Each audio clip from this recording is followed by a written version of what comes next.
It's the third week here. I thought I was going to be finished with it last week, but that's why I want questions be held till the end, or comments be held to the end, so I can get through as much information as possible if I can get over with Islam and then begin with Buddhism. Okay, that's what we're going to be going through for the next 2 weeks. Okay, I was expecting to spend another week on Islam. Okay, but there's some things that I do want to go through. And see, the reason why we're going through these different religions is so that everybody can have a overall general conception, okay, of what each one details. So that when a person of the Islamic faith approaches you about your belief system, just like a Christian do us, whenever, you got some comments in order to share with them about what they believe in order to even elevate them to the next level. You know what I'm saying? Just like we do with Christianity, that's good. I hear everybody talking about Christianity, but nobody know Islam well enough in order to go in depth about it, in order to bring a person from Islamic traditions out of it into a more metaphysical tradition.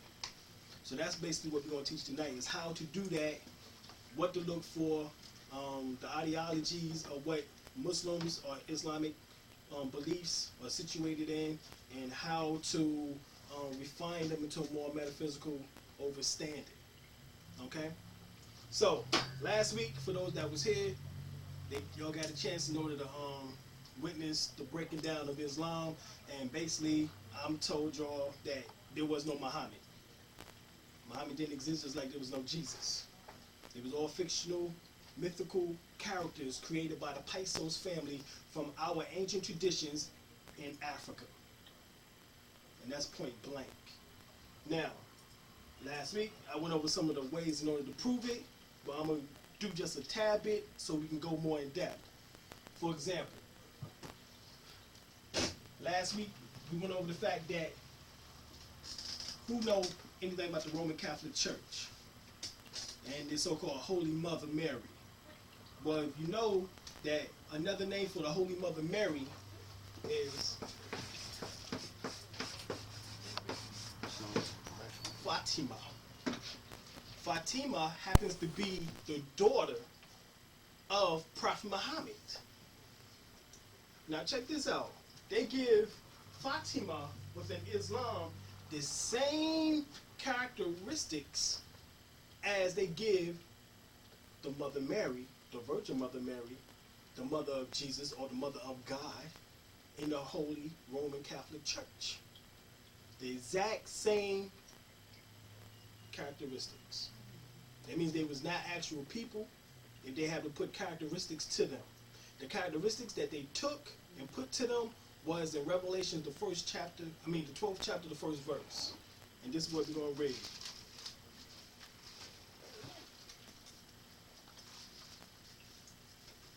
A woman clothed with the sun and the moon under her feet, and upon her head a crown of 12 stars. Now they give within Christianity or Roman Catholicism that attribute to that woman being Mary. Within Islam, they give this attribute to the daughter of Prophet Muhammad, Fatima. Now, this is a hell of a coincidence that Fatima, name from Islam, appears within the Holy Catholic Church. This is a picture of Fatima, or Mary, the Virgin Mother.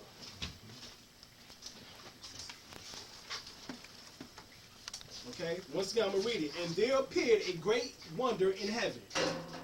A great wonder in heaven. A woman clothed with the sun and the moon under her feet, and upon her head a crown of 12 stars.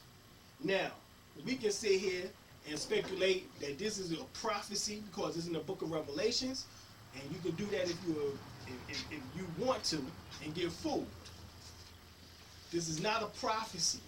This is talking about the fact that of the right hemisphere of the brain is connected to the left hemisphere of the brain, that's the sun, is the right hemisphere of the brain, the moon is the left hemisphere of the brain, and circling the pineal gland are the 12 pair of cranial nerves. That is the 12 stars.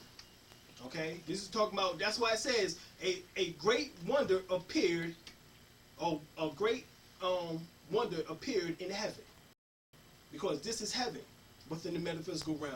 There is what is outside of you is an illusion. The only place that actually exists within you is your pineal gland, and embedded inside of your pineal gland is your soul, and your soul is God. That's what gives you the electromagnetic properties in order to move your physical body, or components to move your physical body. That is the energy that helps move you through this physical reality, through matter. Okay? Energy equal mass per constant speed of light. Energy equal matter. At the speed of light, it can be changed from matter into energy. Vice versa, from energy into matter. That proves that you are a light being, that you came from a light, not from no ape. Okay? That's where you came from, was from light. And being that you are the epitome of consciousness, that means light itself is conscious. So when we speak about these 12 stars, we also know that there's 12, what? Zodiac signs, in which they call the stars or the constellations or the zodiac signs. So this means that this woman is also within ancient Kemet or Egypt is the goddess Nut. Because if you go back, read this, read that for me, Ron. Hold on a second. Let me find my picture for you. And y'all get a better understanding of what I'm talking about. Appeared a great wonder in heaven, a woman clothed with the sun, and the moon underneath her feet, and upon her head a crown of 12 stars. Right. This is the woman which art in heaven. Is the goddess Nut. This is off the walls of ancient Kemet. Okay? You go there to the walls of Seti 1, you will see this picture, or hieroglyphics, or metuneter. This is the goddess Nut. Here is Shu.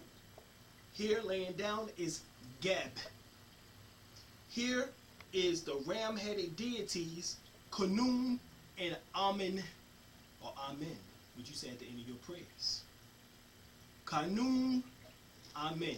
Khnum was the god who sat on his potter's wheel, who made the Ba and the Ka, which you call within your Bible the Adam and the Eve, which is talking about not a physical component, but energy components in which that inhibits your physical body, your soul and your spirit.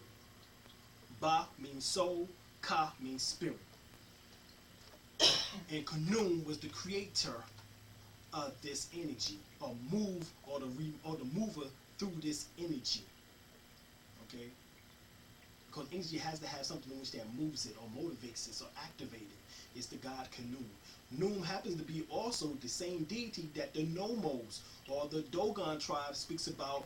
Nomo, in which that in the last days will return. On his returning, he will issue himself into his descendants. This is the same thing as talking about Christ's consciousness, or Christ returning in the last days, and he's supposed to be, and we supposed to become what? More Christ-like.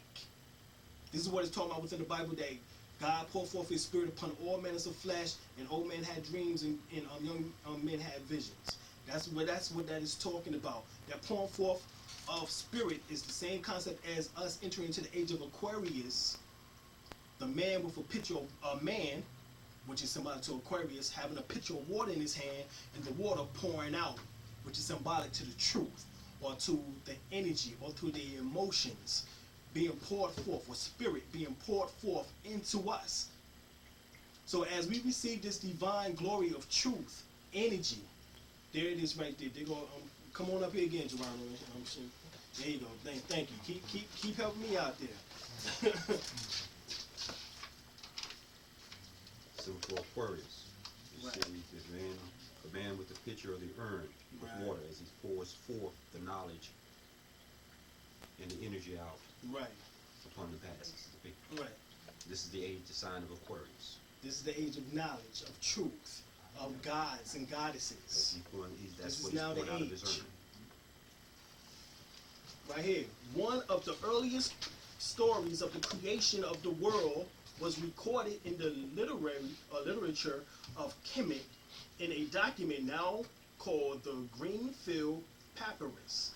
This text shows the neter, which is nature or force of a god, Shu, separating Nut from Geb. That's what that is a picture of. Shu is the same term as you would call your Messiah, Yahshua, which is Jesus, which is the same word as Joshua. Same word as Joshua. Word Yah means oh. Within Arabic and Hebrew. Oh, Yah. Oh. Oh. Whenever somebody say, oh, yo, they go out. ALIM. Oh, yo, they go. Oh. Oh, it's not your name. You know what I'm saying? It's a part or a prefix in which that is added on to show excitement, to show discovery. You get what I'm saying? So Yahshua, Shu had to be what? The Aramaic Hebrew real name of who you would call Joshua, which is Jesus. And Jesus itself is a concept. Shu means moisture. And it's talking about physically within the physical body, within men, it's talking about semen. And how sexuality can raise the Kundalini energy, which is also Shu, because the key word for, check this out, you have the word Shu, then you have the word within Aramaic, Yah-Shu, Wa, or either Yah, like that. Yah means good, or either O, and sometimes I, and Wa means bad. And Shu is the middle path, balance. The mediator, or what they call the divider.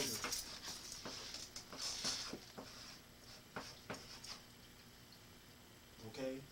Shu itself means, because what happens? The man determines the sex of the child. So he determines the split of the feminine to the, for example, it does not mean good and bad, but also mean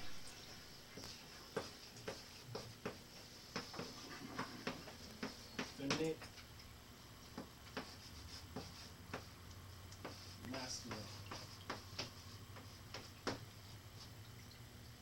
Or what also would be termed as positive and negative. Okay? In this sense, feminine would be magnetic, which would be seen as negative. Not negative in the sense of what we would think negative is, though. Masculine would be positive or electric. Okay?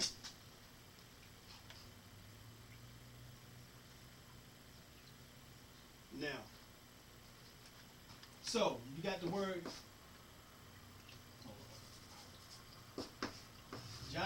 Shu, Wa.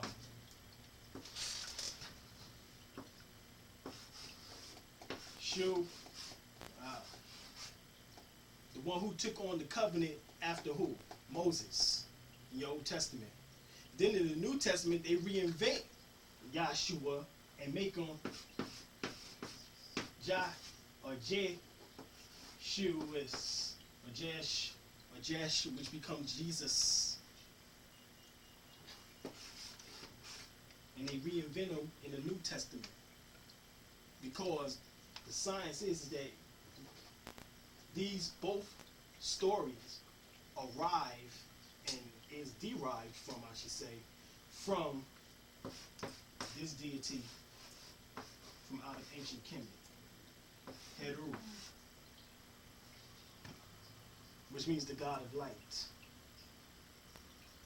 That's why Jesus was synonymous with what? Light. And the way. And the light. And what? And the life. Right. That's why he was synonymous with light. This light, as we call it, resides at the base of your tails, what is called known your tailbone, which is called your sacral nerve, or what is also known as your 8 divided cells of meiosis, or what is also known as your Kundalini energy. Because that's the divine light in which that splits going up through the middle, which is your spinal column, which is 18 inches long, from the rooter to the tutor. 18 inches long, and that light divides the half of your body, the halves of your body. The left being feminine or magnetic or negative. The right being electric, positive, masculine. Until you get to here. Then they switch places when you get here. Because it becomes a figure 8 motion. Here, the right hemisphere of the brain is feminine. Okay? And it is something good. The left hemisphere of the brain is masculine, and it usually means something bad. Because the right hemisphere of the left hemisphere of the brain is linear. The right hemisphere of the brain, which is feminine, is holistic. You know what I'm saying? So at the head area, which is the Holy of Holies, the energy switches places. So that's why Jesus was known as the divider, because Shu also represents the heart.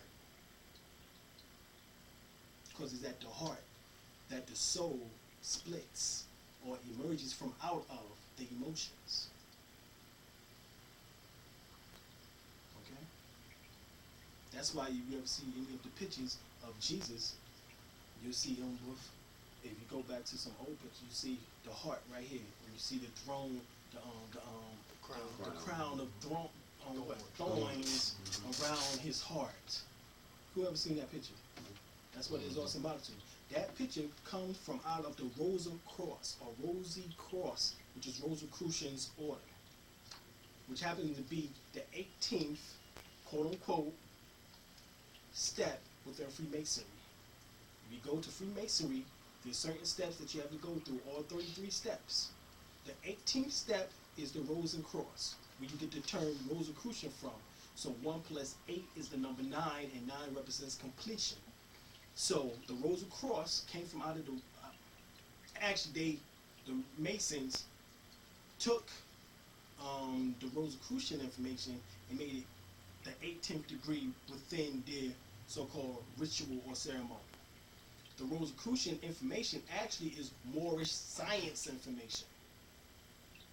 Okay?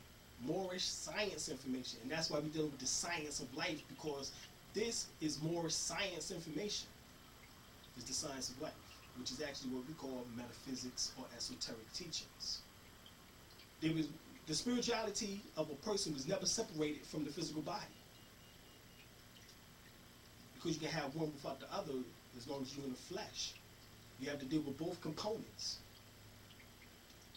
And the only thing in which that can help you deal with both components is Jesus. So the Christians are absolutely correct. But they don't have the deeper concept or the deeper understanding of what Jesus actually represented. Jesus is spoken of within the Quran 25 times. And the reason why 25 is because 2 plus 5 is the number 7, which also represents a what? A completion. 7 is what letter of your alphabet? It would be the letter G. And G is the same insignia in which that Masons have within their so-called what? Compass and square. You turn the G sideways, what you have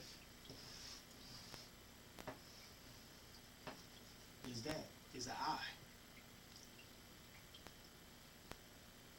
So the science is that this G in the center represents the pineal gland, or the 7th crown chakra, where if you understand, that's this what? 7th chakra. 1, 2, 3, 4, 5, 6, 7, which is what? The pineal gland. So the G represents the pineal gland. Turn sideways, it's a physical eye. Okay? Show them, Jerome. Put it on a picture for him. As he was showing you about the lady with the sun symbol around her, this is the tarot card for this particular sign. As you see, it's represented with the G as well. The astrological sign that it corresponds with is Libra, which is balance, which would be the balance of both the physical and the spiritual. And that's one way of sending up all 7 chakras, as you see with that right there. That's what that symbolizes as well. And there's the G, which is a representation for that particular tarot card, which represents as the Empress tarot card. Now, this G, because see, Masons don't know what the G represents. They say that it represents geometry, and it's not just geometry; it's actually sacred geometry or geometria, which is actually the science of the numbers and how you use numbers in order to decode the Bible, the Quran, the Bhagavad Gita, the Spanish and different other holy books in which that are all around the world. Because each one has a mathematical formula to them. The Quran is based off of the number 19, all the way through. And the number 19 is symbolic to, like we said before, if you study what is called hyper-dimensional science, you'll find out that if you overlay this right here, which is actually a 6-pointed star. Let me do this better because this look kind of tore up. If you overlay a 6-pointed star, which you know this is basically what this is, or as we would do,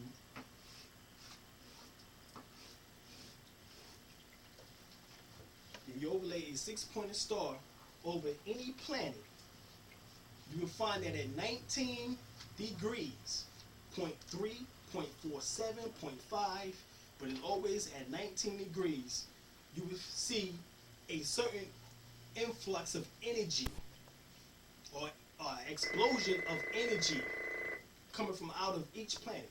Please cut the phone off. Just unplug. In which that upswells as it manifests. For example, if you go to the planet Jupiter, if you took this symbol and put it overlaid over top of Jupiter, you will find that directly at 19.5 degrees, which would be right around here, you will find that big red dot. Who ever seen the red dot on Jupiter? Okay. If you overlay this same symbol over the sun, you will find over the sun. Now, the reason why I'm giving you all of this is because I'm going to get into Islam and be getting ready to have to destroy, basically, not destroy, but I guess, I don't know what you want to call it. But we have to go into it. If you overlay this same symbol over the planet Earth, you will see the Hawaiian Islands. And that will explain why that volcano activity keep erupting at that particular angle, which is 19 degrees. If you go to, matter of fact, the Quran speaks of it, that over it is the number 19. The Quran speaks, it says that in there, that over it is the number 19. Okay? So, if you overlay this on any of the planets in our solar system, if you do it on the sun, that's where you will see those solar flares and those mass ejections, what are called coronal mass ejections, come off from, in which that is producing the solar plasma off the sun. So that means that within this particular solar system, 19 degrees is what is over it. So whenever the Quran speaks that over it is the number 19, that's what it's referring to. Muslims think that it's talking about the Quran. The word Quran means cycle. A Quran is talking about the same thing as a precession of an equinox, which is 25,000 years approximately, or 25,590, 92, 98, depending on who you ask, years. 25,928, right, or 20 years, depending on who you ask. Okay. Now, what you're gonna find is this symbol right here. This is actually what this is. The center, when it's turned sideways and it becomes the eye, is actually this, the sun disk of Ra. The sun disk of Ra. And the sun disk is actually called Atan, which is, within your Bible, means Lord. And they call it Adon, or Adonai. You ever heard of the Adonai? Adonai.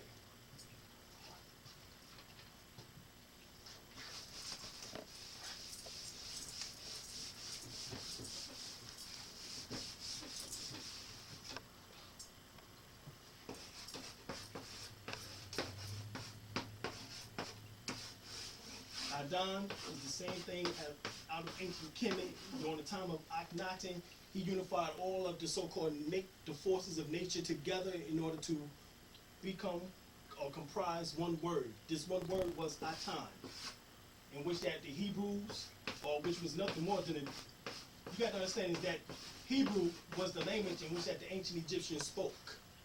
It was a language in which that was taught within their ancient mystery schools or ancient metaphysical schools or universities. They taught this language there. Okay? Now, Atan is the same word as Adon. With the Greek word, you will find it Adonis. Adonis means master. Adone or Adonai means Lord. Atan, as I showed you, is a symbol of Ra, once again, and it means basically representing the primordial point in the center, which is talking about the black dot, which is talking about your soul, and the creation in the outer center. Kabbalistic, Tefafret, and Hebrew, Darth. This is where you get the term within Star Wars, Darth Vader. That's why he was what? Black. The voice of James Earl Jones. Okay, his body armor was what? Black. And the voice was that of a black man.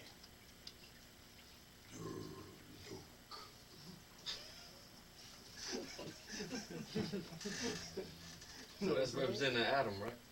This also represents the atom and the subatomic energy in which that inhibits the atom. We would call this what? The outer skirts is where the electrons will reside at. Inside of it will be where? Well, that's the cell. We're going to do an atom first. We're going to get back to the cell in a second. But inside of it will be what? The neutrons. Then right here, in which that inhibits the center of it, would be what is called what? The protons.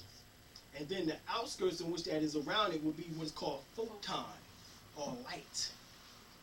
And being that, if you notice, 99.9999% empty space, this is supposed to be filled with that photonic energy, that light. Why do you think they call it the sun disk and then it's of Ra? Ra means light. And I told you before that the science of behind so-called Jesus or Yahshua actually came from Haru. Ru, or either Ar, means light. So in order to become Heru, or as we call him, Jesus or Christ, then you must absorb more light. And being that you are a melanated people, you have the proper gear for the job.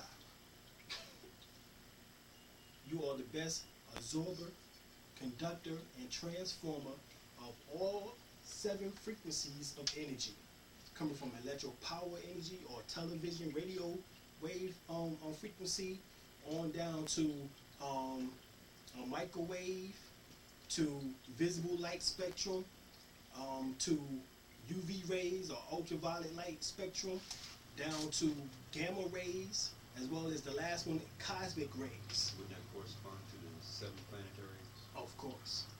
As well as also to the 7 chakras. Because that represents each state of a different body that you evolve into.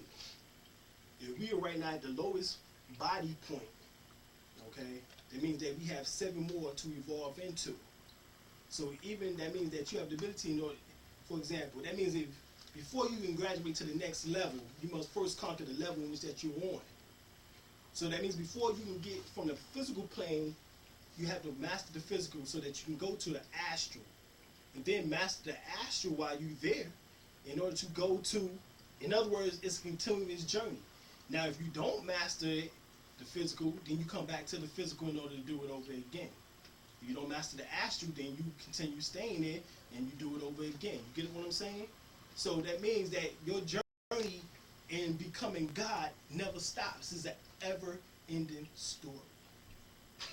Whoever seen that movie? And that the never ending story. And that's what it's talking about.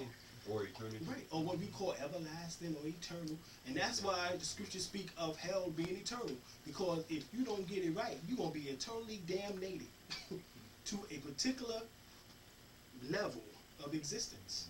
And that's hell. Now, maybe for you physically, because you might not be consciously aware, because the light shined up in the darkness, and the darkness comprehended it not. But the soul would say, man, God damn it. You know what I'm saying?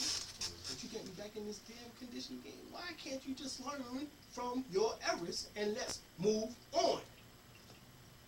Now, no, it ain't. And guess what? That creates karma. When the soul is in conflict with the physical body, you're going to be paying some hell. Just that simple. Right here, this is the god Khnum that I'm talking about. As you see the two bodies? Adam and Eve.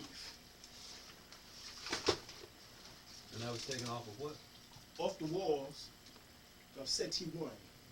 And it reads, Khnum is one of the oldest Neturus in the Nile Valley. His name means to mold or to matu. We also call him the fashioner. Within Arabic, his name is Musaweru. Musaweru. It's the 13th attribute of Allah.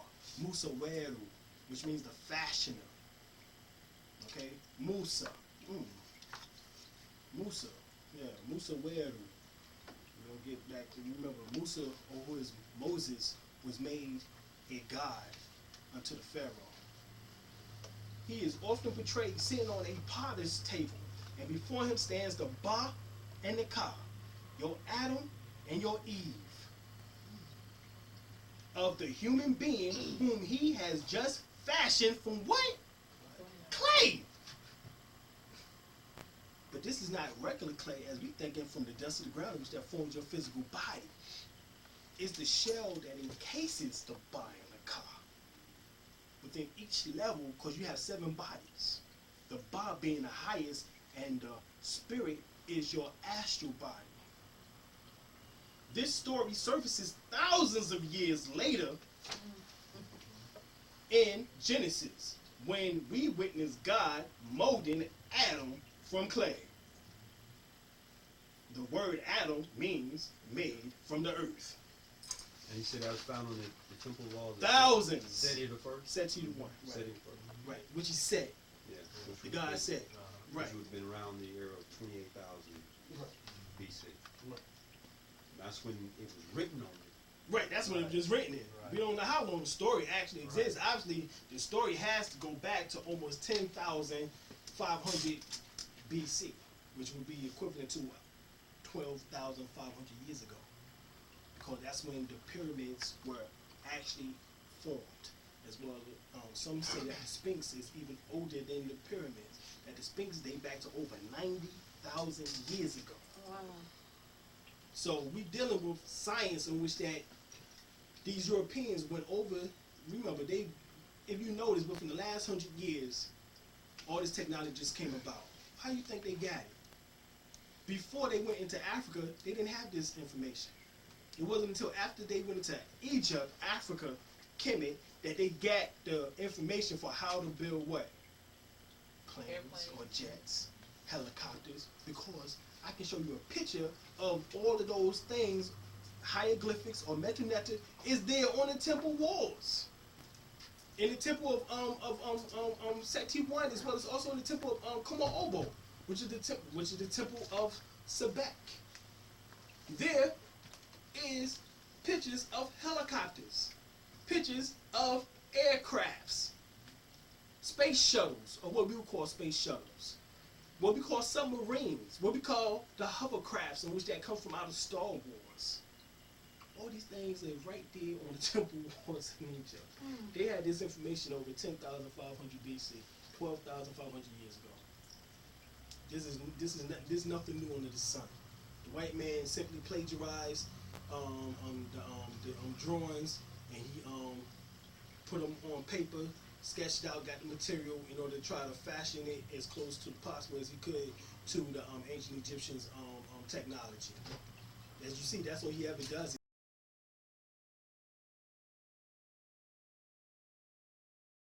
is copy what we have already done anyway.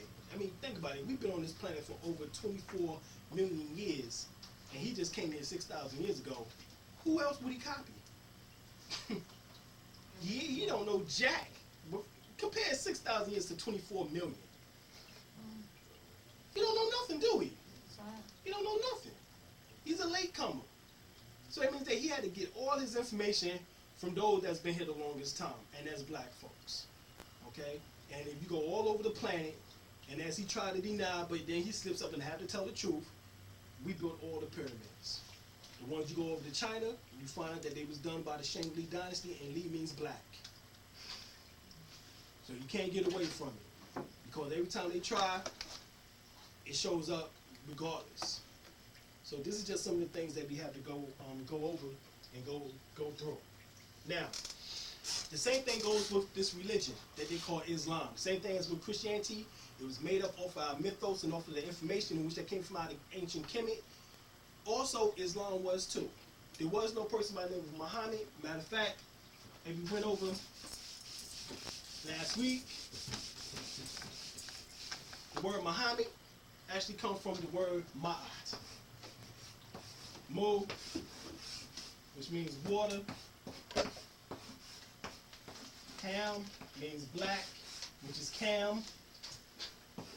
And Mai, which is Ma'at.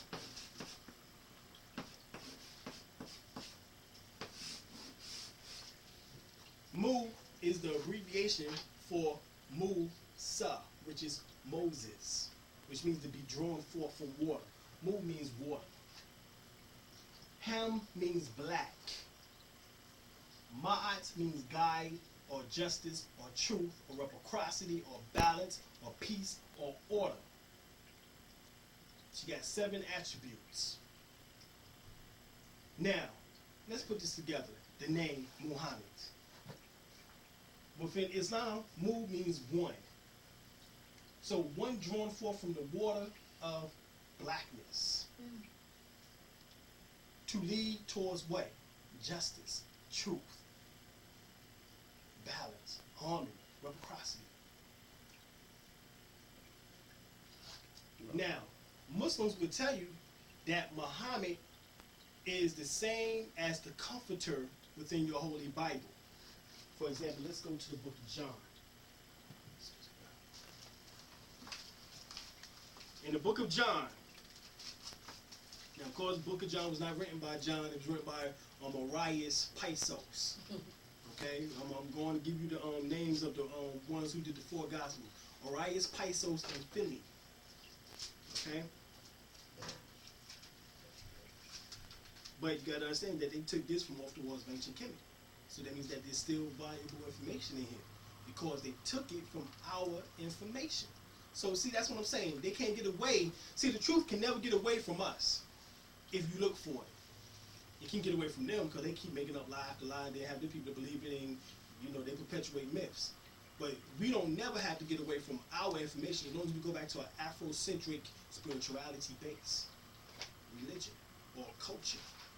That culture, that religion is what helps us formulate our conceptions on God, on who we are by knowing ourselves and how we relate physically to the physical universe or what we see, touch, taste, and smell and hear.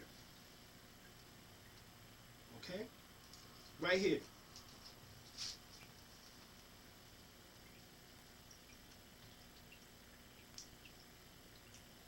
Now, if y'all don't remember the story, this is when Jesus tells his disciples that he has to go. And that if he don't go, then the one who's going to come after him will not come. Y'all remember hearing that before? Okay, let's get into who that one is to supposedly come. Because Muslims tell you, if you study what they say, that they would tell you that it actually is, quote unquote, Muhammad. Muhammad. Now, and this is the 14th chapter of John, starting at the first verse. Not the verse, 10th verse. Let me go to the 10th. Let's put it in on the eye. Believest thou not that I am in the Father, and that the Father is in me? The words that I speak unto you, I speak not of myself, but the Father that dwelleth in me. So Jesus right there already told you that God dwells in him. So we can keep being wrong and thinking God is something outside of ourselves all we want. He doeth the work. But believe me that I am in the Father and the Father in me, or else believe me for the very work's sake. In other words, you say, yo, you ain't got to believe me. You know what I'm saying? Yo, believe my works. If you don't believe nothing else, you know what I'm saying? If you don't believe that the Father is in me and I within the Father, then yo, here go a physical manifestation of what I have done through the Father, that the Father moved through me and dwells within me. I have done this work. Can you deny the work exists? That's what he's saying. And then it says on the 16th, and I will pray the Father that he gives you another comforter, that he may abide with you forever. Now, a comforter is not usually a male form. This is John 14:16. Now, y'all know who's the best comforters that you can possibly have. Your mother. Thank you! Your mama! There ain't nobody can nurture you and comfort you than your mama. Men are not so-called the nurturing type, because we've been in traditional ways taught to be simply the provider. You know what I'm saying?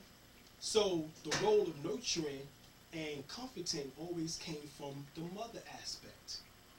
So Jesus is telling you that I will pray the Father, and he shall give you another comforter, and that he may abide with you forever, even the Spirit of truth, whom the world cannot receive, because it seeth him not, neither knoweth him. But you, or ye, know him, for he dwelleth with you, and shall be in you. Now, how the hell can a man be in you? That's how we know right here that the Muslims say that the comforter or the Spirit of truth was Muhammad. That Muhammad could not have been a physical reality, because Jesus right here says that for he dwelleth with you and shall be in you. Now we go to the book of Acts and we find out that the Holy Spirit, that remember in the upper room after the after the little, Jesus came and appeared in the room, and he breathed the breath of the Holy Spirit unto the disciples, and they began to speak in tongues, to do healings and all types of different attributes, which is mentioned within 1 Corinthians, the 12th chapter. The gifts of God, as they call them. But the fact that they say Muhammad is, quote unquote, the Spirit of truth, or the comforter, we have to go back that according to his name, it is. That actually what they're talking about, the Spirit of truth, or the waters of truth, or the waters of life, as they call it, the book of life, this is all talking about something relating to the physical body, and you reaching that Muhammad state. Now you got to understand is that the third eye is often seen as Christ consciousness. The seventh seat is often seen as something else. Now we're trying to find out what is this seventh seal. If this is the sixth seal, which is the third eye, and that's relating to Christ consciousness, then what is the seventh seal relating to? Well, we come to find out that Muhammad is known to be the last seal of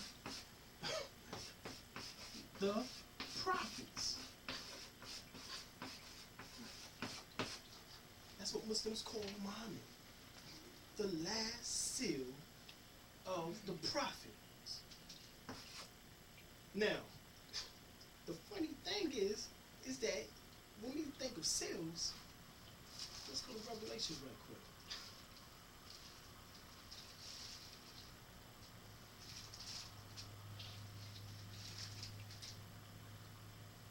Right here. Chapter 7, Revelations, 3rd verse. saying, hurt not the earth, neither the sea nor the trees, till we have sealed the servants of our God in their foreheads. So a seal is something in which that appears within where? You. Your forehead. Your physical body. Not as a person per se, but as people more so per se. Not as one individual. This is Revelation, the 7th chapter, the 3rd verse. And I heard the number of them which was sealed. There were sealed 144,000 of all the tribes of the children of Israel. Now, we broke down many times before what Israel represents. Israel represents Isis, which is the Is part, Ra, which is the sun god, and El, which would be, quote-unquote, God itself. Now, the word El within the Phoenician term, which means flying phoenix, the word for Phoenician means phoenix. That's where the word phoenix comes from. And you heard of the story that the phoenix rise from the ashes every 666 years. Now, you know what 666 represent, but the phoenix rises from the ashes every 666 years. So the phoenix, just like the Ba, which was created by Canaan, represents the soul. The symbol of the Ba is a bird. That's why the symbol of the United States is a bird. The eagle represents the same symbol, one who takes flight, who has the ability of flight. So the science is that Ba means soul, which is a bird, and phoenix is a bird, or a bird of what? Fire. This bird of fire is actually talking about the transformational state from the lowest seal, from the base chakra, through the second seal, the navel chakra, to the third seal, the solar chakra, to the fourth seal, the heart chakra, to the fifth seal, the throat chakra, to the sixth seal, the Christ chakra, to the seventh seal, Muhammad chakra. Now, we went over this before, that the lowest chakra represents Adam. Adam was made from what? Clay, from the ground. That is nothing more talking about the clay is semen. The ground is nothing more than talking about the fact of making the physical body. Okay? Adam means made from the ground. The base chakra, the root chakra, happen to be the lowest one, and its element is earth. The base chakra is the lowest is earth. The next component is the navel chakra, which is the element is water, which is symbolic to Noah and the flood. Now, you got to understand that this is what is known as the abdominal brain. You have four brains: the cerebellum, the cerebrum, the medulla oblongata, and what is known as also the frontal lobes. Those will be the four portions of the brain. Okay? Now, the other component of the brain, if you want to say the frontal lobes, will also be part of the digestive system, the small and large intestines. It looks just like a brain, just like the same way as you look at the brain, you look at the digestive system, it has some of the same nucleus of nerves, or bundles of nerves. Whenever there's bundles of nerves located, then you find that there's a seat of consciousness in which that resides there. Because that's how chakras illuminate themselves, is through the nerve endings. The nerves become so refined till it becomes undetectable by a microscope. And it's at that point that light manifests through your nerve endings. Now, whenever you see workers or people who do, I say workers, but people who do energy work, or Reiki master, a Qigong master, or Tai Chi master, or Aikido master, they deal with the internal mechanisms of Qi energy, Ra. That's what Qi is. Qi, the word chak, Ra, chakra, the word Ra at the end of chakra, the word prana, prana.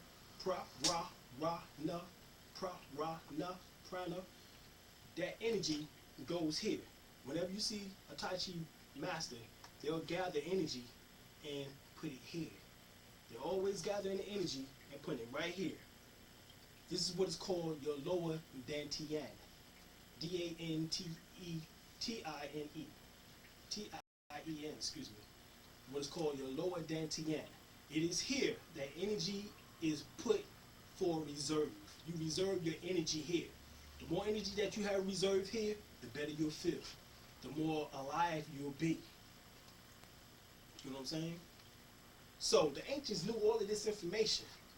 So that means you want to flood your body with energy, in which that gives you, which is based off the element of what? Water. So that's why Noah, or the word Noah, which you get the word nos. And the reason why I'm going through all these names is because of the simple fact that the Quran mentions the exact same names in the Quran. Okay? So, same names out the Bible, same names in the Quran. But the word Noah actually comes from the word nu, unk. Nu-unk.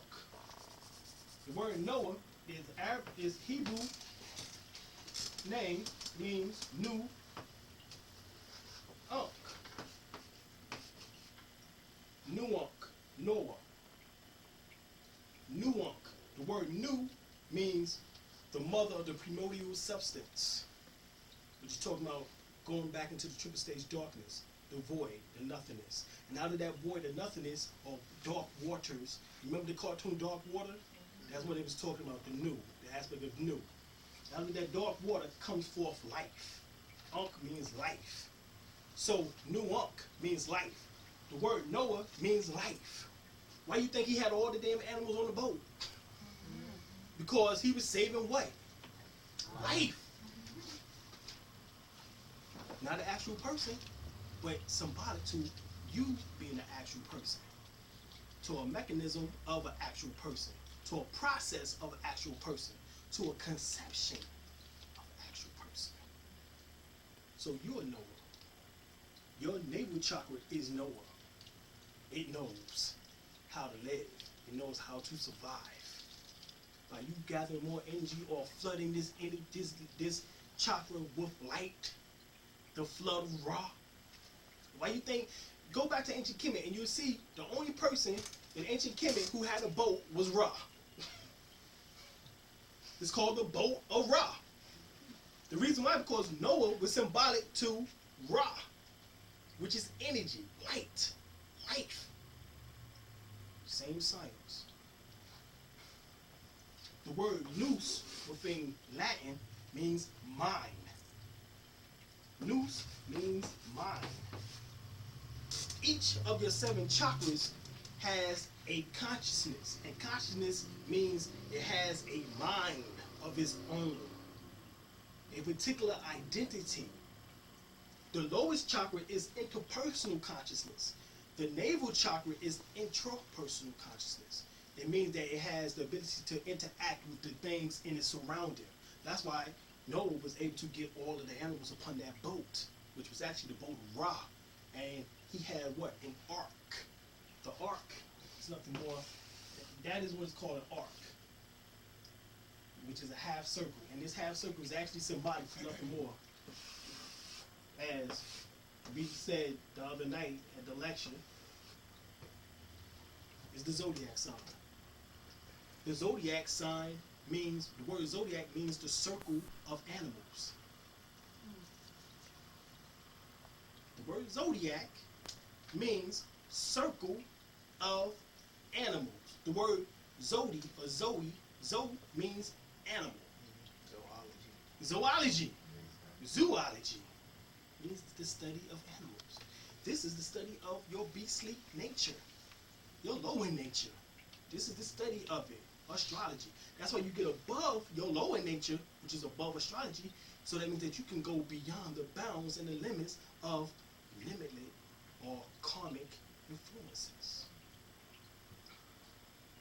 It's here that karma begins, but it's here where that shit ends. Because now you're walking in the path of light. You're walking with God now. You're no longer guessing about who God is. I wonder if God is in the book. I wonder if he's outside somewhere. Oh, he's the man upstairs. And you're looking for a damn UFO or some shit. Oh, he's niggas going around. Look at niggas in church. When you go to church, you'll see niggas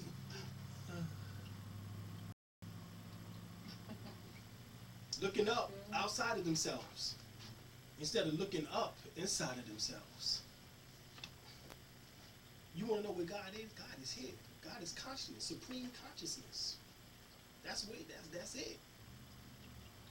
And you use the consciousness in order to awaken those masses of people who are deaf, dumb, and blind. You have to use God consciousness to awaken those who are deaf, dumb, and blind. This information has to get out. It has to be properly understood in order to get out properly so that the masses can properly understand it. Because as far as they're concerned, astrology and the information that we talk about is voodoo and it's satanic and the Luciferian.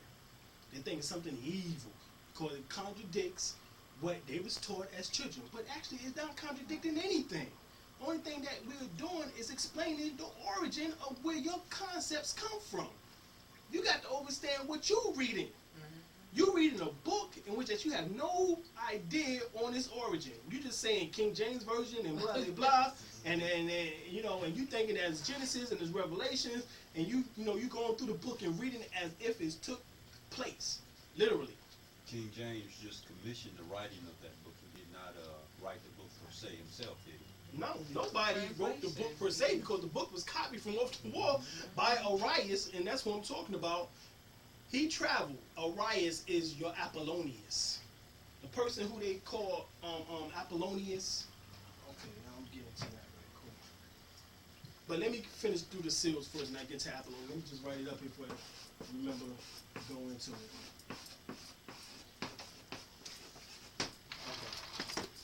Okay. The next one is Abraham. Abraham is your solar plexus. Word solar means sun. Well, Ab, Ra, Ham. Ab means father, or either heart within ancient Kemet. Ra, sun, and Ham, black. The father of the fire that ignites or emerges from out of the blackness of triple space darkness. That's what Abraham actually means. The light, the father of light that emerges from out, actually the mother of darkness.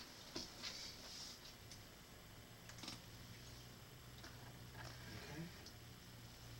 So, Ra means light. The word solar means light. He comes from the land of Ur. Read your Bible and find out where Abraham emerges from. He emerges from out of the land of Ur. Ur within Hebrew means light. I don't believe it. Let's take a look at this. Let me see here. Let's check this out. Wycliffe Dictionary of Biblical Archaeology. Let's see if it's in here.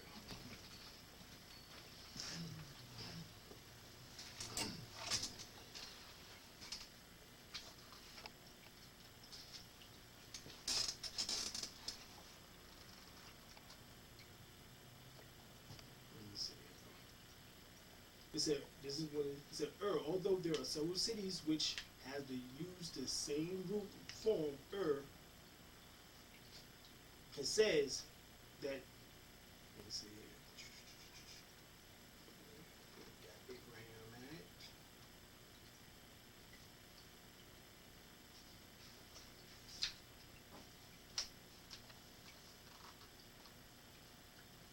We can get into Abraham. Got to have where the man came from. Found in Setu, comes from the middle or the 5th century BC. Okay? And then, let's see.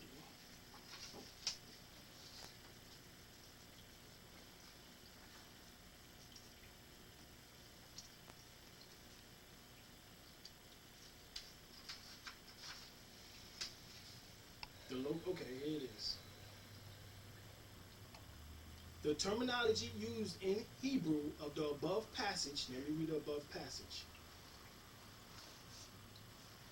The location of has always been important to the biblical student because of several passages which points to as the home of Abraham. Genesis 11:26, 31, 15, 7. However, other passages also reflect a North Mesopotamian origin for Abraham's family. It should be noted that such patriarchal contact after Abram arrived in Canaan is the northern area. The terminology used in the Hebrew of the above passage, Kasim, is usually transferred as the of Chaldean or Earl of Chaldean, which means the light of the demons. Chaldean means demon. In other words, demon as in coming from out of darkness, because the word demon means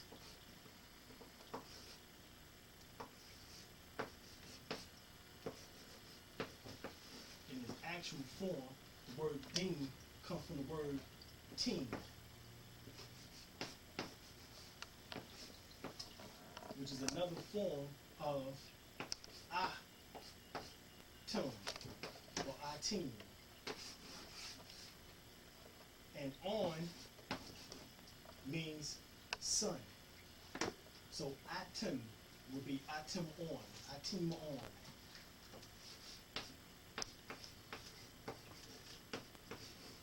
On was also the name of the city of Heliopolis, which was a city in ancient Kemet. On means heaven or sun. In ancient Chaldean, which is he claimed where he came from, the Chaldean, it means Anu, A-N-U, Anu. It goes right back to this word. Just go to A on here. Anu, nuunk. Or better yet, just take the A, which is on unk, and put right here.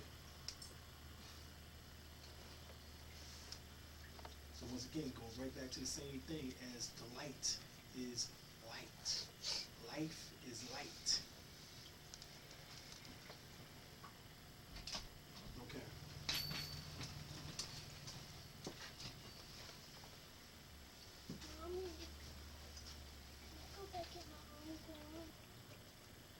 Comes from the word Rosh, and it means, and it has a, this is deep. For the unused root means the head. Every man, excellent, first, forthful head. And check this out, it has a connection even of serpents. Now that means that would coincide with the fact of the word. That's deep. That's deep. Because if we go into it, we'll find out that the serpents of ancient Egypt was known as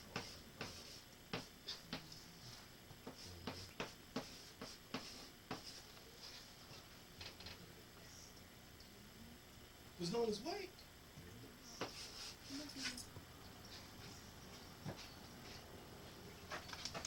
That's deep. Yes, because Abraham is known as being a priest of the serpents. Exactly. Serpent priest. And then his name, the land that he comes from, Reyes. Means light. Aes is the same word where you get. No, it's not. Zeus, with the same word as you get Jesus. Ooh! So that would indicate then that Jesus was a priest of the serpents as well. Did he not say, be ye wise as serpents and gentle as doves? And did he not say that I, being the Son of Man, will be lifted up like Moses in the like Moses' serpents in the wilderness?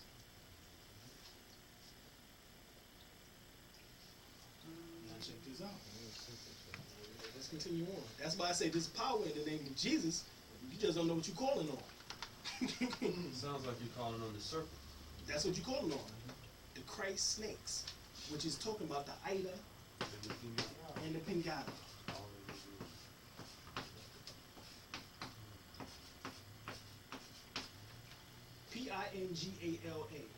The word Ida means negative or magnetic. The word Pingala means electric and positive. These two nerves, they're actually what's called your spinal nerves, which sits near your sacral tailbone, which is actually your sacral nerves. These two sacral nerves lay on the outside of the spine. Let me show you.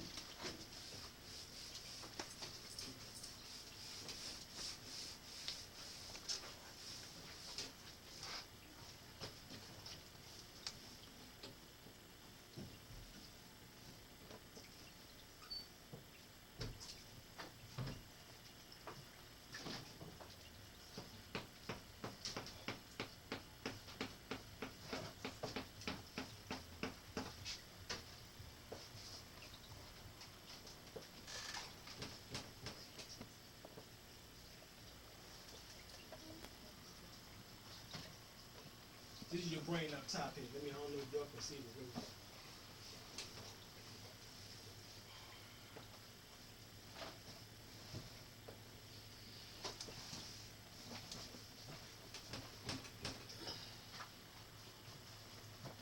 "33 vertebrates in your back. It's called your spinal cord. 18 inches long, which is X. 6 plus 6 plus 6 equals 18. 18 inches. Now, your spinal column, if you look at it, looks like a snake itself. That's also where the signs of the serpent comes from, is from the actual depiction of what the actual spinal column and spinal cord look like. Inside of it are 31 nerves, in which that spreads the information from every component of your physical body to particular organs, to particular muscles, to particular tissues, to particular cells, nerves. Now, on the outside, right here, now this here is where the Kundalini energy resides at. Right here, the navel chakra, solar plexus, heart, throat. Thank you. There you go.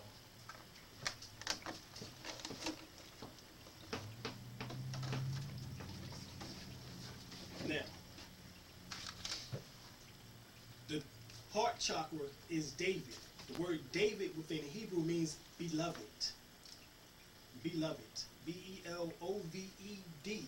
So David was symbolic to what? Love. Okay?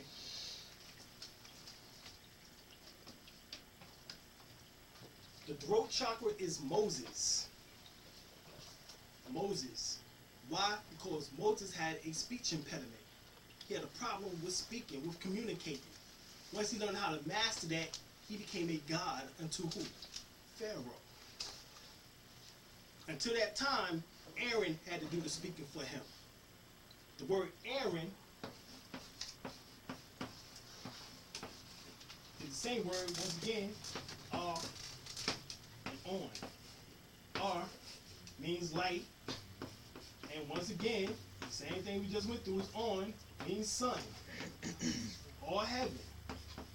So it's the light of heaven who had to do the speaking for him. Aaron, his brother.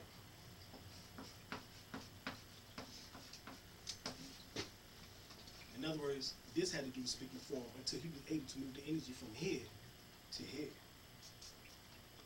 Now let's continue on. The sixth chakra is the Christ seat. Why? Because the pituitary gland is known as the feminine organ of the physical body. In other words, this is where Jesus sits at his mother as a child, as a babe, sits at his mother's breast. Y'all seen this picture before? Or set in Heru? and molded them together. And the reason why he's being nurtured by her is because he plans on taking that energy even to a higher level. Okay? So he ends up what? Becoming a man, and then at the age of 12, he told his mama, I gotta go be about my father's business. Why the age of 12? Because 12 represents, once again, a number of completion. 12 zodiac signs, 12 disciples, 12 tribes of Israel, 12 tribes of 12 prince of Ishmael, 12 sites in your brain. Well, that's because that's where he went. He went now to the brain component, the pineal gland, where he had to go sit with his Father, which art in heaven. Hallowed be thy name, thy kingdom come. Where the kingdom resides at? The kingdom of God resides within you. This is where the soul is embedded at, the pineal gland. This is where God exists within you. The physical location of where God exists. This is his throne, his seat. And they're talking about they see God on the throne in heaven, but the only way they was able to see that was if they imagine it. And imagination comes from this mug right here, the pineal gland. This is what gives you the ability in order to have dreams, in order to see into other dimensions, into other worlds. You can't see jack with your two physical eyes closed. Normally, can you? Close your eyes right now. Let me put some damn patches. Let me put some patches around your eyes. Let me see. Cut off these damn lights. See, let me see your ass walk through here. But with this eye, somehow you're able to see into another whole reality, which seems so real sometimes to you. Like, damn, I know I was there. I know, oh, because you actually was there. Who said you wasn't? Your own doubt. Right. The thing is that that's where your astral body or your emerge from out of your soul went to that night in order to commune with those astral beings. In other words, other beings of light. The word astral means star. Your physical body is stardust, resonance. It's a residue of stars. That's what you are, a residue of stars. The implosion from the star Sirius B, the sun, and also from the planet Marduk, which is Vulcan, is known as Vulcan within the Star Trek. It's called Vulcan. What happened to be the 10th planet, which was one time situated between Mars and Jupiter. That's what is now known as the asteroid belt. When these planets went through their changes, these energies gathered here to planet Earth. When the implosion of Sirius B happened, our solar system became formed. Our sun is a residue energy from Sirius B. And this residue from Sirius B, which became our sun, cosmic energy, or what's called solar plasma, shot off from it and formed our physical planets. So our physical planets, or what we now know as, in particular, the Earth that we live on, or us being Earthlings, means that we came from the sun. And through that sun, or through that stargate, we arrived to our real origin, or where we actually came forth from. Our whole solar system is that of Sirius B. That's why the Dogon shows and takes so much interest in Sirius. And it's funny that I showed last week that also the Quran does too. The Quran happens to have a mention of the star Sirius in his book. Okay? 53rd chapter. Check this out.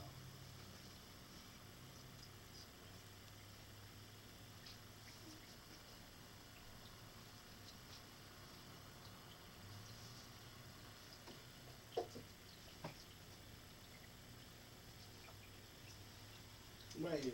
The 53rd chapter, or Surah, as it's called. The 49 ayat, or verse. And that he, Allah, is the Lord, Adonai, of the star Sirius.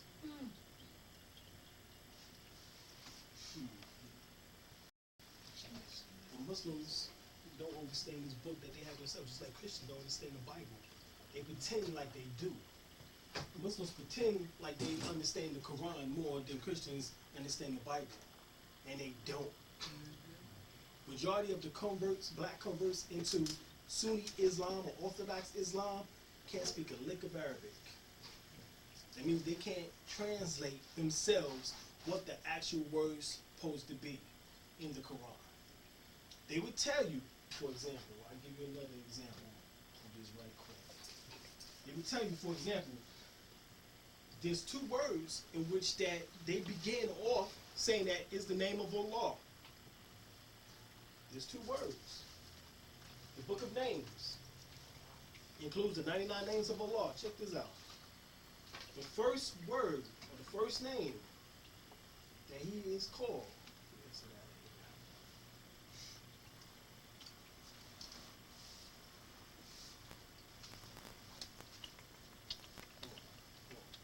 Here you go, Mom. Read that for you, Mom.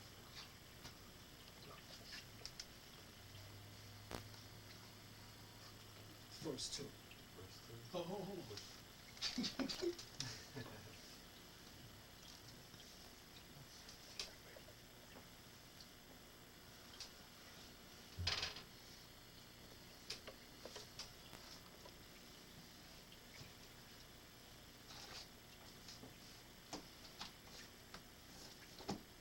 Go ahead. Rahman, the beneficent. Ar-Rahman. Ar-Rahman. Ar. Remember, we told you that Ar means what? See? Aron. Aron. Ar means light. Ar. What? Rahman. Rah. Man. Ar-Rahman. The light within the light of the mind. That's what that means. Because the word man within the ancient Kemetic, or I guess you would say the ancient or Kemetic or ancient Egyptian term comes from the word Manu.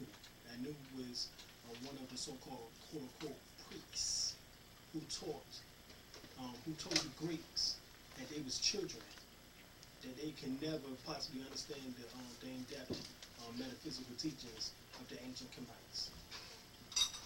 Told them off the bat. And it proved to be true. Right. So his another name is Manithos, but his actual name is Manu. And the word man, or Manu, means he who thinks within Latin. In other words, the mind, the thinker. So when you say the light within the light of the mind of God, that's what that would be. So what I'm saying is that Muslims don't understand that, and they just call it what is it? Beneficent. Beneficent. In other words, beneficent means what? Giving, caring. Well, and of course it is the light, within the mind of God. Oh man, that's about as much as you can give is the light within light. Light, more light, light and more light. Oh yeah, I'm gonna take some of that.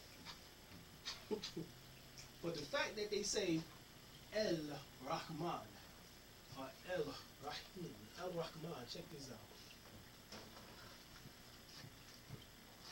This is A, which is Alif. El. This is Alif. It's just a straight line going down, and it's Alif.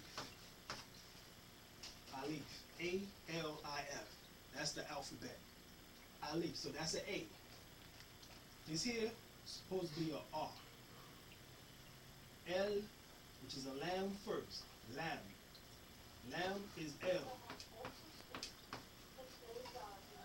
Lamb. Okay?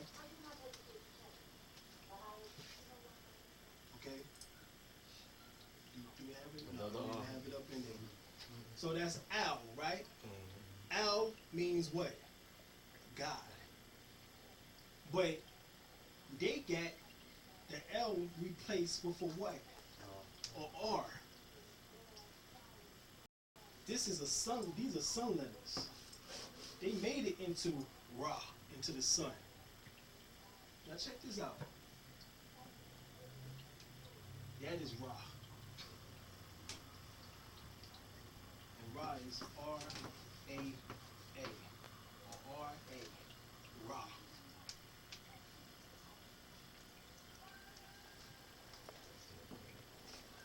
That's an A. This is a M, which is a mean. M-I-I-M. Mean. And this is a noon. This loop right here. So, El-Rahman. El-Rahman. So, once again, they trick you by not knowing that they replaced the L with an R. So, that means that you don't know that El means God. And that they equivalent it to Ra. You know what I'm saying? So that means even to Muslims who do in-depth study, they will find out that Ra is what? God. So who they fooling? Once again, they stole our information from out of ancient Kemet. But they profess to a Christian or to those who inquires about their belief that Allah is God. Well, guess what? The word Allah means God. But it also means Ra. Let me show you. Watch this.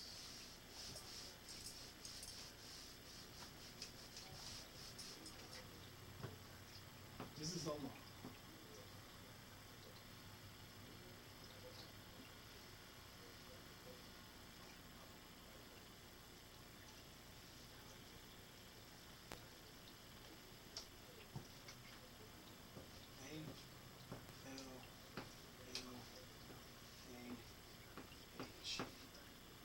Right to left, so actually it's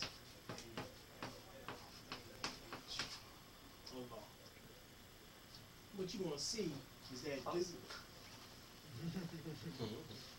Huh? What somebody say? Nah. He's thinking about some raps. What you gonna see is a nigga with his on his back with his legs and arms up in the air doing a yoga position, which comes from arm, leg, arm, head. Well, hold on, what the hell do this look like? That's a head. That's a head. Yeah. That's what that is. This is a leg, arm, excuse me, arm and two legs. Even the picture graph tells you that it's man. The picture graph of Allah written in Arabic shows you that it's a man. But hold on, let's check this out one more time here. I hit some correspondence on Sirius too. Oh yeah. With Osiris and Sirius. Exactly. Yeah, Sirius meaning The word ISIS. Sirius meaning real, right? Sirius means honesty, real. You know, right. Peace and home and whatnot. Exactly. So, The word Osiris is where the word Sirius originates from. Let's check this out.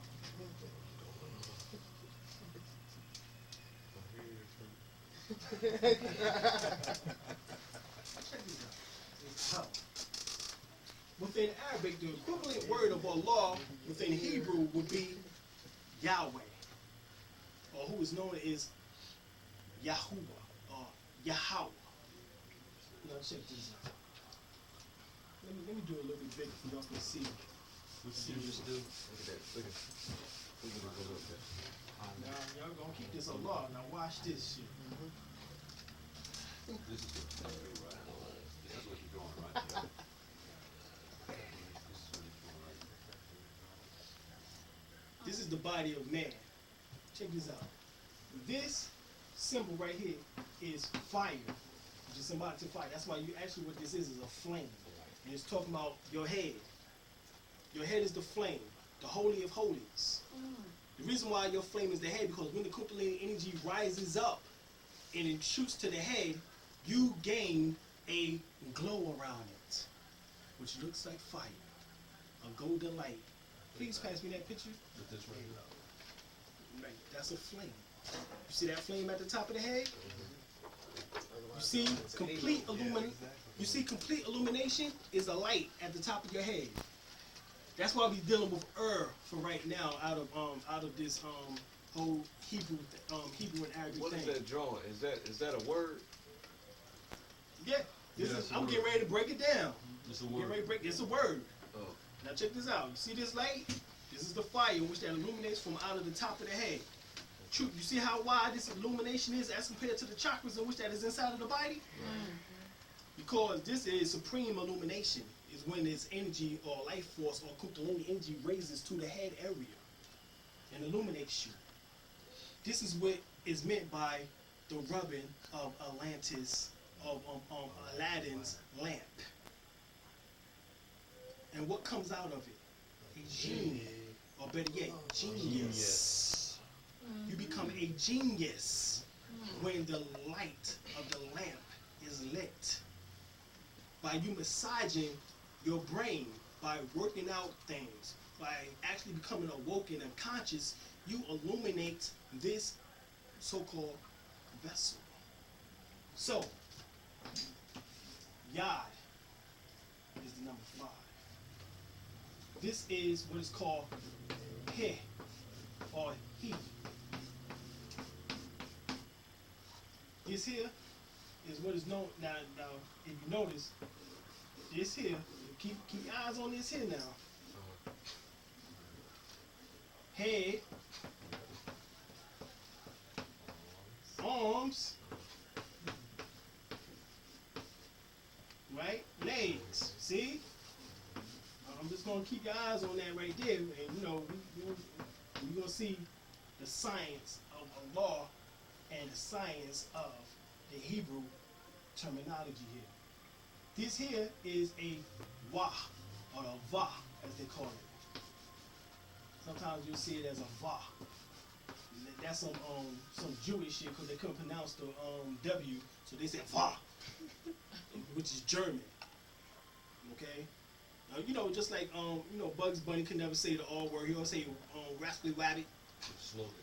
You know what I'm saying? So this is what's called Yiddish. Okay, this is not actual Hebrew. Actual Hebrew is the letters that I'm putting over here on this side. But then again, Ha, which they call He.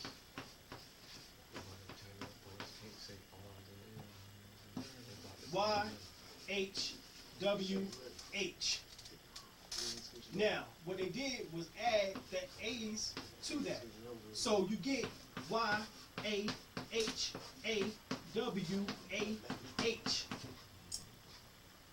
Yahweh. Yahweh. Hawa. Yah, as I told you before, means oh. Hawa means life. Oh, life. Oh, life giver.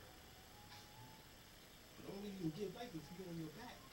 So actually, Allah actually is a lot, and which is symbolic to actually the woman.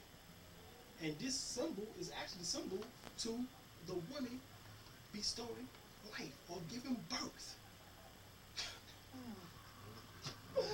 Whoo! Boy, they done fooled us again.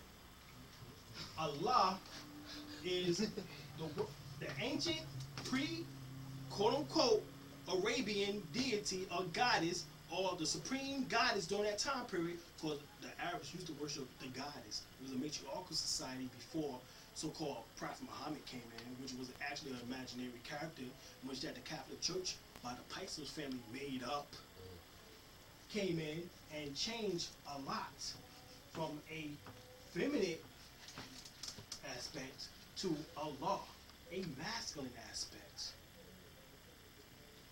Ain't no man giving nothing of no life source except for the sperm. And guess what? It's not Allah, and he will become Allah. He. And the woman is Allah. Who? Now check this out. Let me break this down a little more here. down a little bit more here. Let's take out the word Allah. He and Allah. Who? The you is symbolic to the womb, uterus, or better yet, the top of the well, the ankh. This here is this, the penis.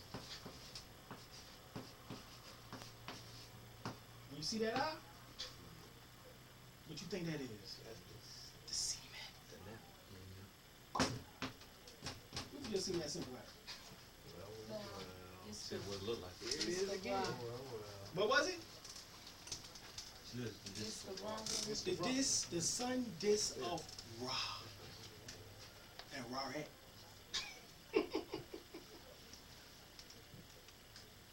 Now, the U is the ark of Noah. Remember I told you, this is the boat.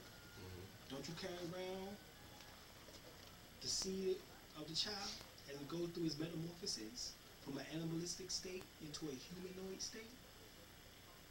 Just like you carrying what? The circle of the animal. Matter of fact, what they call a child when it just enters into particulars or the earliest stages of life? A zygote. Remember we say the word zy or zoe means what?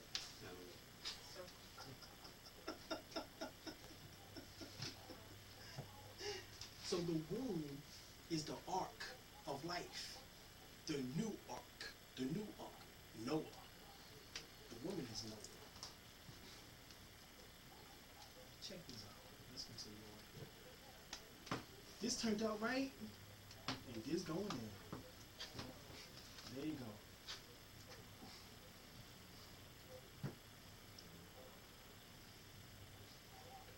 The symbol of life. If not the ankh, what? A fertility symbol? Because the top circle represents what? Life? Or better yet, the will of life. Remember, we just showed you life up here. But this life begins down here in this second brain before it can reach this first brain. Or vice versa. So you really don't know which one is which. And that's the mystery of life. Because actually, when you go on the metaphysics of it, the sperm travels up through these vertebrates, all 33 of them, through each of these 7 chakras, through each of these 33 nerves. And this is the island of Pingala, y'all.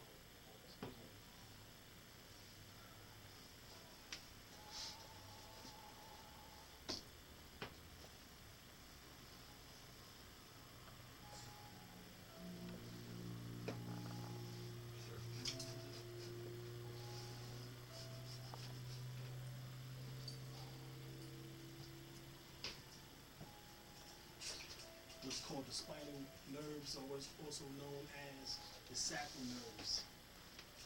The item, these, see, right here, this is where the Kundalini energy has to enter into, is the hollow area into those nerves going up.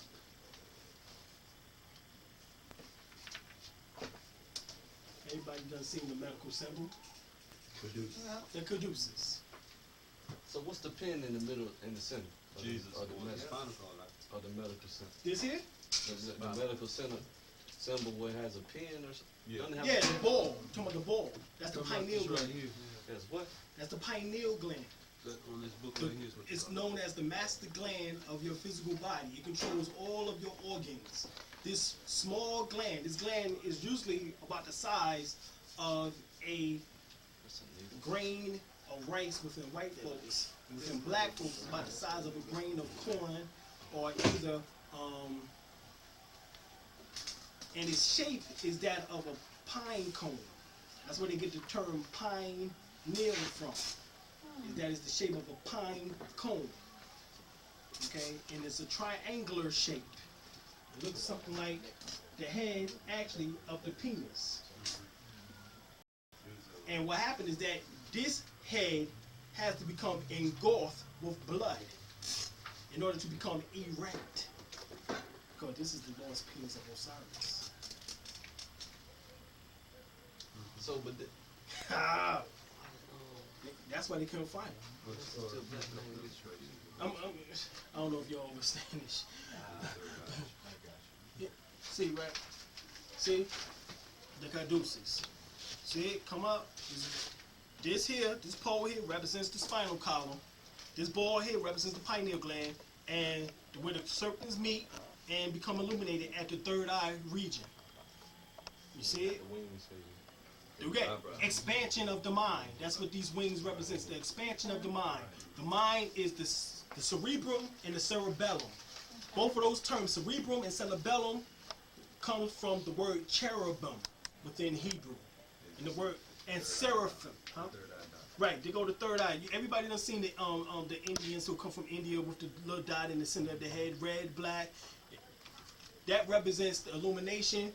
Actually, now of course, you know, if they wear black or whatever, I think it's like if their caste system or either their period is on or what, you know, for the sisters or whatever, they have different ones. But they usually that's what that's symbolic to, is the so-called illumination of the mind, the opening or the awakening of the third eye. So why did remember the message to the black man, right? Yeah. Why did he mix it up then and say that was another example why white people are the devil? Because he was mixed up. No. The white man is the devil. And what he's talking about. But he used that as one of the examples. Yeah, this is the 'Cause best it's example you have, because the majority, look, 80%, 70 to 80%, what's that? 70 to 80% of the Europeans do not have the ability to get above, these two chakras.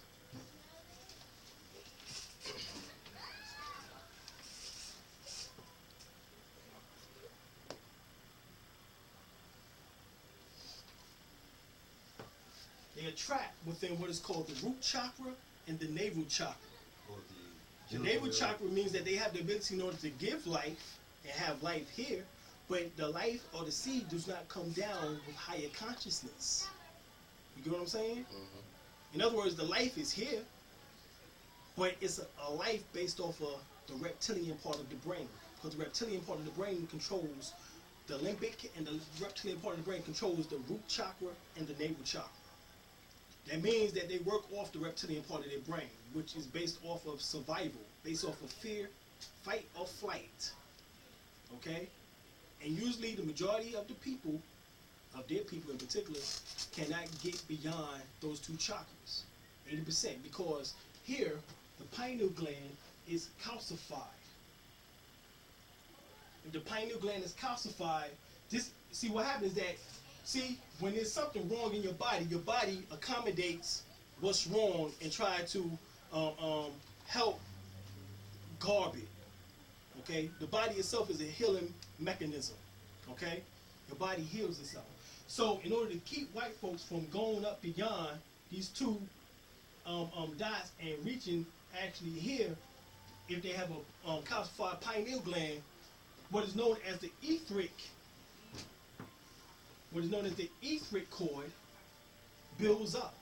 There's a thickening of the etheric cord within them, so that it's harder for the Kundalini energy to rise up through those threads and burn them threads off. Okay? In order to protect them from what is known as spontaneous human combustion. Okay? Because if the Kundalini energy ever rose up in this caduceus-like manner to the pineal gland, they would combust. If it goes up straight. If it goes up, period.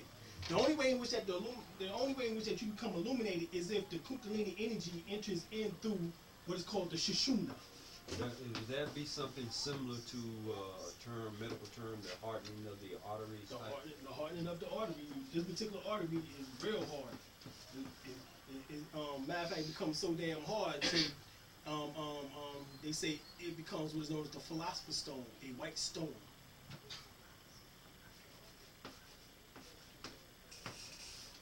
Where have you seen that word at before? Okay? Now, we just been telling you that that's the divider, right? Well, guess what? They go the mediator or the divider right there. And that's the word that they use in ancient in Sanskrit, India, is what's called the Shushumna, which is Yahshua, which is your Jesus. So the Kundalini energy is actually referring to traveling up through the Shushumna, or the central cord, or the spinal cord, through those 33 vertebrae, and on those 30, and the current on those 33 nerves. And only way it can become awakened if you learn how to master the breath. Through breathing, learn how to alternating what's called alternate your nasal passages, or your so-called nasal passages. right. I guess that's what you can say, because normally one of these every hour changes. 1 hour, your right will be more dominant. The next hour, your left will be more dominant. That's for a person who have not activated their Ida and the Pingala. Once the Ida and the Pingala is activated, then you would learn how to breathe through both of your nostrils simultaneously. Not one dominating the other one. It means that you have reached supreme balance. And that is only then that the mediator, which you call Jesus, can enter into your life. And where's the mediator? Because your life, the spinal column, this right here, that's only then that Jesus can enter into your life and you become Christ-like. Because when you reach supreme balance, that means you have balance now, positive and negative, good and bad, right and wrong, disagreeable and agreeable components, positive and negative. You are now walking what is known as the middle path. You're now on what is known within Islam, the Sirat al-Mustaqim, the straight and narrow path. So that means that it's here, when the Kundalini becomes illuminated, that it becomes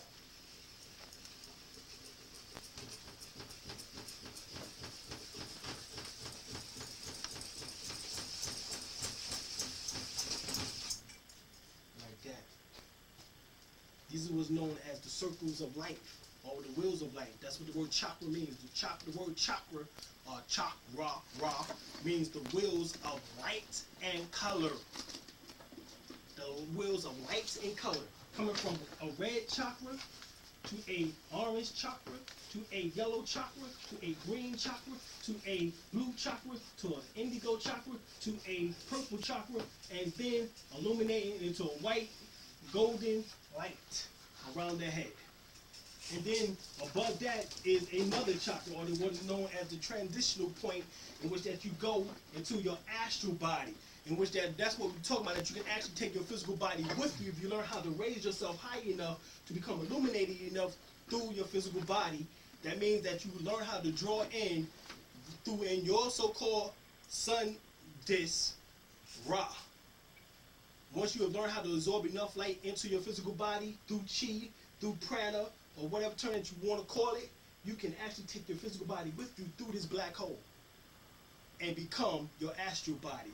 That's the being in which that you see at night when you dream, that you see walking around that look just like you, but you're looking at yourself. Because you're not that person yet on that plane. You become that person on that plane usually when you die, or after you become translated into a twinkling of an eye, as they say. Is this a reference to the Rapture? to the phrase of in ancient time of what the alchemists used to do is turning lead into gold. Right. Lead, base, chakra. Lead is the Saturn base chakra. Right. Saturn, Satan. Lead. That's where the word Satan come from. Saturn, Saturn, sunset, darkness. And then you become illuminated right here. With a golden halo. With the golden halo. Helios, the sun. On, the sun. Okay, the word halo comes from the word Helios, which means sun within the Greek, which comes from the word on, which means heaven, or that which is up there. Okay? Now, finish this up right quick. Right here, the background to prophecies, and it speaks that the compiler of the Parashna is highly honored among the Hindu as a great rishi and learned person. And it says, second part here, it goes better. It says right here that there are numbers of examples of these Hebrew Hindu scriptures. The Atharva Veda, or Veda, is also known as the Brahma Veda, or in it is the meaning of divine knowledge.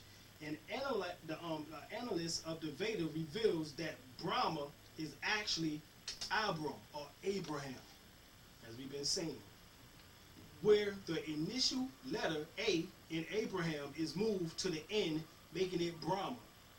This analysis is accurate when one reads the two words in the Arabic script, a language close to the spoken language by supposedly Prophet Abraham. Similar, Abraham's first wife, Sarah, is mentioned in the Veda as Saraswati. And Noah of the flood is mentioned as Manu. Pass it around. Pass it around. There it is. Read his ass. Read it. Read it. So Noah is Manu, as I just finished telling y'all. This backs every damn thing I'm saying up. Let's get on to this Prophet Muhammad shit. All major books of the Hindu prophecies about Prophet Muhammad. In addition, that many of his qualities, his life events, check this out. In addition to many of his qualities, his life events, Abraham, the Kaaba, the Becca or Mecca, and Arabia, these so-called prophecies mention his name as Muhammad or Muhammad or Ahmed. The name Muhammad appears in the Purana and the Muhammad in the Kuntat Circuit, which is the Brahma Veda, once again, and Ahmed in the Sama or Soma Veda. Many different classification of the degree of importance of the Vedas have been made. For example, now you got to understand that the Vedas was written way before the damn Quran. Mm-hmm. So what they're trying to say is that the Veda prophesies Muhammad coming. Bullshit. The Vedas understood that Muhammad was a what? A concept. That it represented the crown chakra, illumination. That's what it represents. It represents illumination. Check this out. And it says, for example, in Sarpath, it is stated that the Sam Veda is the essence of all Vedas. This world was created from Brahma, and the Vishara are created from the mantras of the Rig Veda. And then the Kahastri was created from the Yaksha Veda, and the Brahmins was created from the Soma Veda. So right here, who is Brahma? They equate Brahma to who? Ahmed, who is Muhammad. Brahma, within the Hindu science of Sanskrit, means the pineal gland. So the abode of Brahma is the pineal gland. It seems as though what they were talking about there is just referring to the energies, just like what we're speaking of here. There was just the language that Right. we're referring to. Right. The energies of life. Yeah. Muhammad represented this seventh seal. That's what we just had up on the board. This is the last thing, and then y'all can ask some questions, which I know usually ain't gonna get none, but I'll try for it anyway.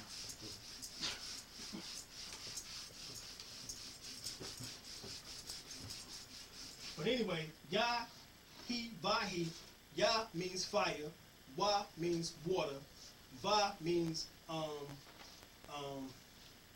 earth, and once again, He means air. So that's how it goes. Fire, water, earth, air. Okay, so that's what those four symbols also represent too. Adam Cadman. Right, Adam Cadman, which means the heavenly man, which is once again, who got that paper about Manu? You see there, Noah is Manu. Okay, That's okay. exactly what that is. Adam Cadman. The divine Adam The Cadman. divine or universal man. In other words, it's talking about when you were spirit. when you were a spiritual man, okay, there's two abodes of man. Man as you now within your physical form and being a thinker, and you outside of your physical form being a supreme ruler. Okay? Now,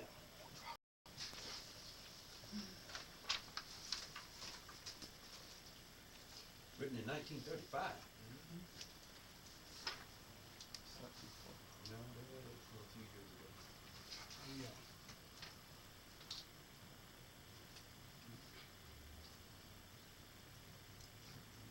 Okay. I'm gonna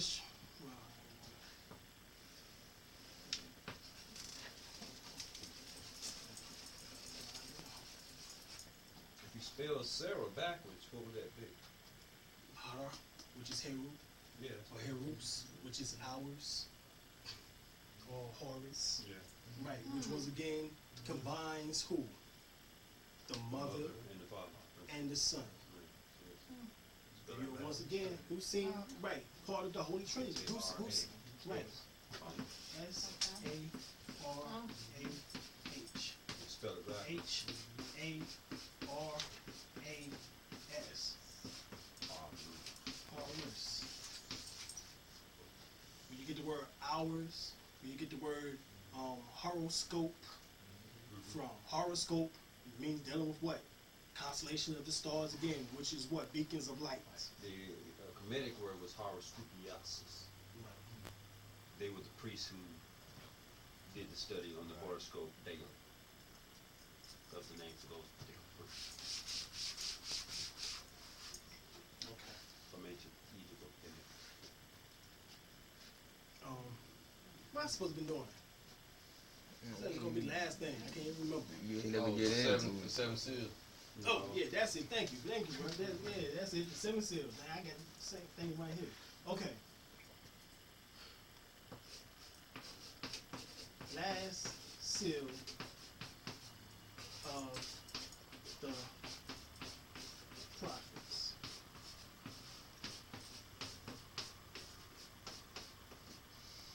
Remember Adam, Noah, who is man new, means mind, which you're talking about the second brain, which is the abdomen, where you draw in chi energy, the dantian. Noah, Abraham,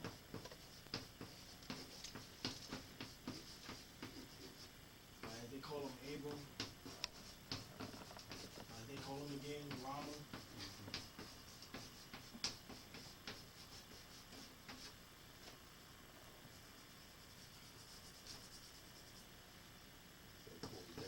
David. David is the heart, and that's why Jesus was descended from David, because he was descended from the heart. Moses, Love that name. right, love thy neighbor. Do unto the others have to do unto you. Moses. Moses, the throat chakra, which is talking about the gift of speech. Yeah, let my people go. Let my people go. Jesus, Christ. Also John the I Baptist. am the light. Right. And the last is Muhammad. The last seal of the prophets. The last seal of the prophets. And you see, that is the last seal. Matter of fact, you put my Bible in. It says,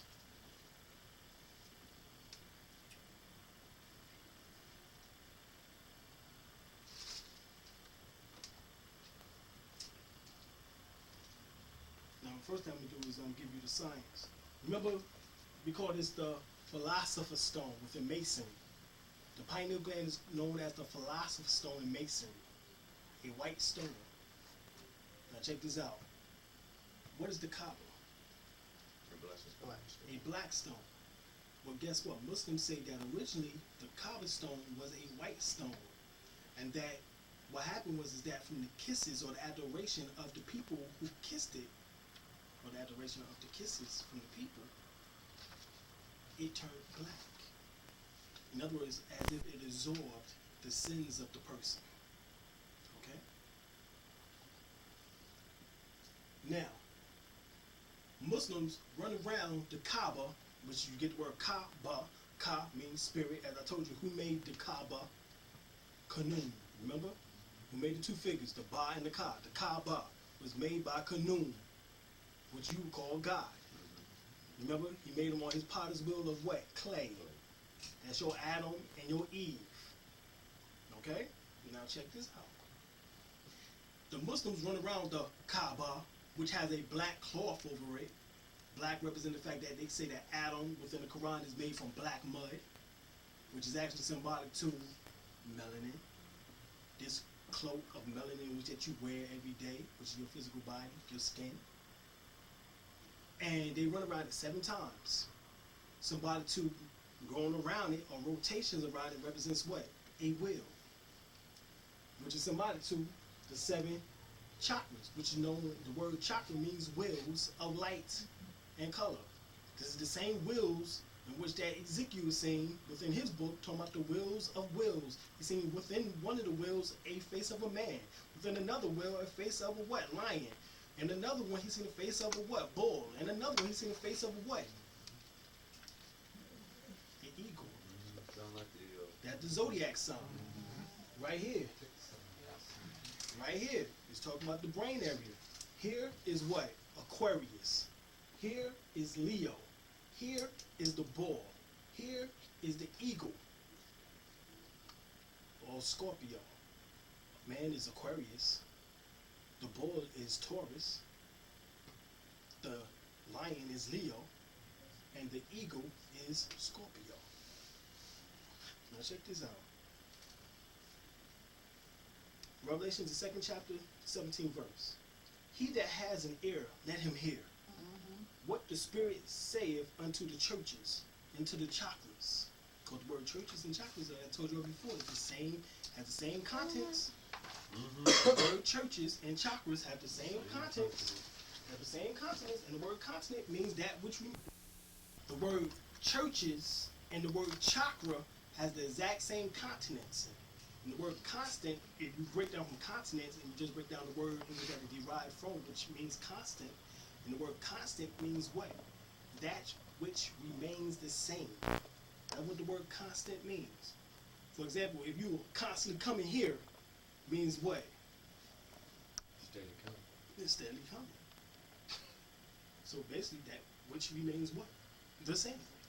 So we look at the words CH R CH once again, which is what? The K sound and the S. You get it? So whenever they say the 7 churches in Asia, the word Asia means body. The word churches means chakras. So now you get a whole different aspect of what that actually means when it says the 7 churches in Asia. It's talking about the 7 churches in the body. The 7 chakras in the body. So now let's read this. Revelation, the 2nd chapter, 17th verse. And he that has an ear, let him hear what the Spirit saith unto the churches, the chakras. To him that overcometh, what I give to eat of the hidden manna. Of the hidden manna. What's hidden? The word amen means hidden. The word amen means hidden. Who is equivalent to amen? Jesus Christ. I don't believe it's right here in the same book.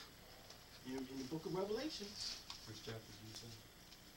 2nd chapter, 17th verse. Right here, Revelation, the 22nd chapter, the 21st verse. The grace of our Lord Jesus Christ be with you all. Amen. And manna is just food, right? right. Amen means so be it, or hidden. Means hidden. So that means Manna the could mean hidden coming from manna. heaven also. Manna. The rains down. Hold on, it says manna. From heaven, right? Manna. The word.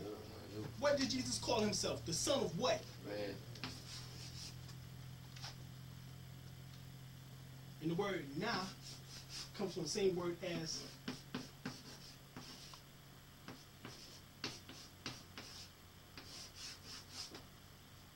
nos, to know. The word Gnostic means he who knows.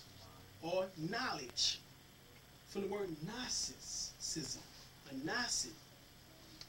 Same word as science is derived from this word within the Latin. Science means to know. Then they got the word what? Throw an E on here, take this off. The G is silent anyway, just throw the E on there, what you got? So how do you get to know God? It's through what? The nose. Why you think the Ankh of life was always held up to the nose of the ancient Kemite? Because the Ankh represented life, and it was held up to the nose because it represented what? The breath of life.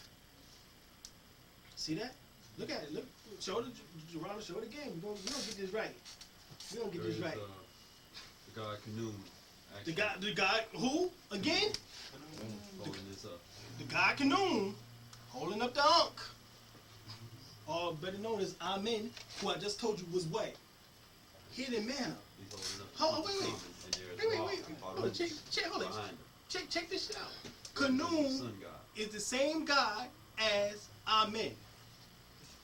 Okay? He's holding up the And he's holding up the Ankh, which means that God, remember, it tells you in Genesis, that's where this theme came from. That God breathed into the breath, into the nostrils of man, and man became a living soul. That's where that came from. That concept came stolen off the walls of ancient Kemet and ancient Egypt. That verse right there in the Bible came from out of ancient Kemet. That right there is the picture of it taking place. Kanum is Amen. Throughout this whole Bible, you say Amen where? At the end of your prayers. Christians say Amen at the end of their prayers. Muslims say Amen at the end of their prayers. Jews and Hebrews say what? Amen at the end of their prayers. They all call on who? Amen. The same God that equates to who? Your Jesus Christ. So who's going to give you the hidden manna? Let's see what this hidden manna is. And I would give him a white stone.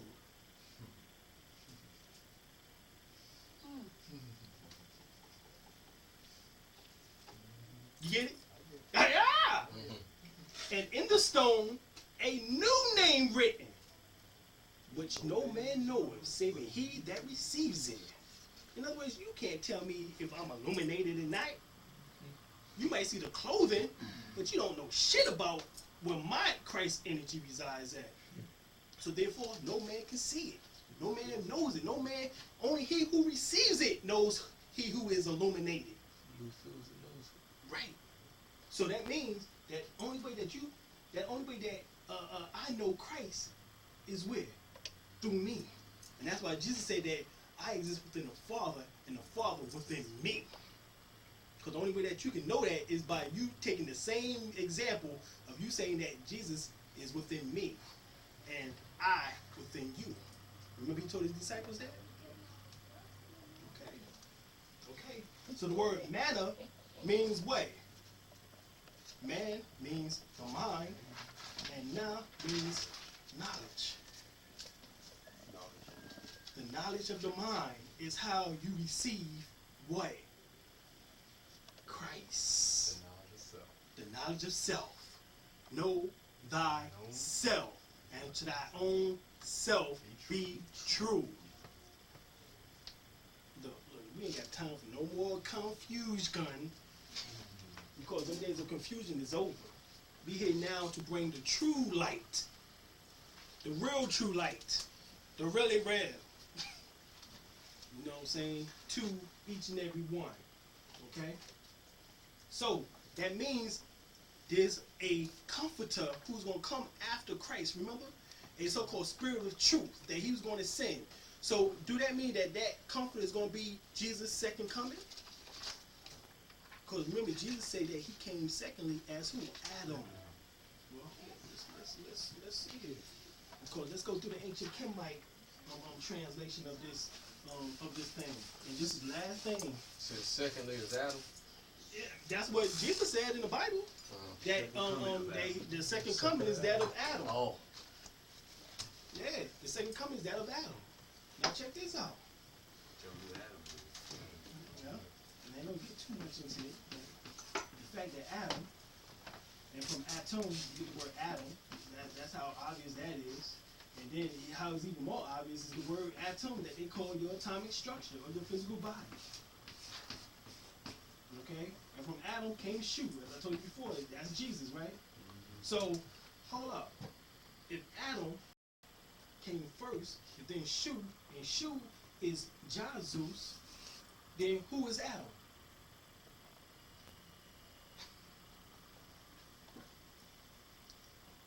Okay, y'all didn't get it. Okay, let me see if I can break it down a little bit more for you. First and the last. The Hebrew, the Arabic word for who they Muslims see the second coming of Christ, and they say that his name is what? Mahdi. The Mahdi. The Mahdi. Well, hold up. If I add an I on the end of Ma'at, what do you have? The Mahdi. Now check this out. When I add an I on the word Mahdi, look this up.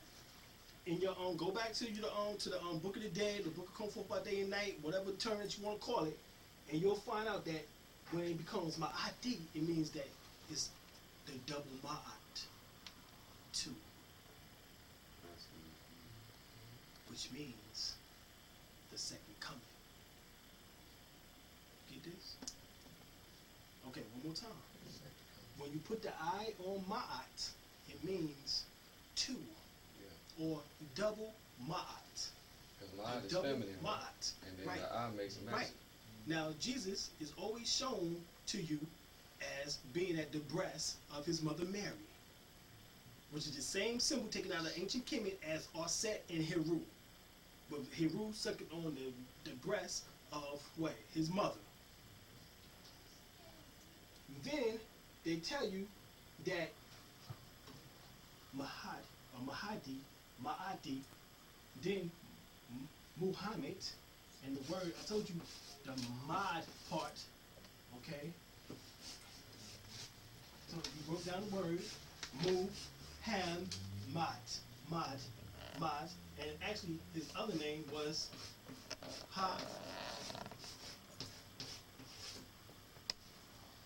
Hamad. Hamad is the same word as what? Mahdi.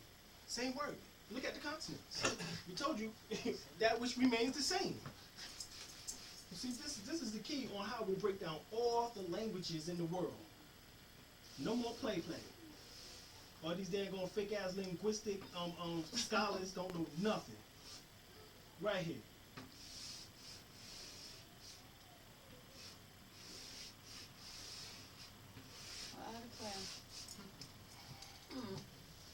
So the word Mahdi, which represents the second coming of Christ, and then Ma'ati represents the double Ma'at, and then his name is Ahmad, which is from the word, see?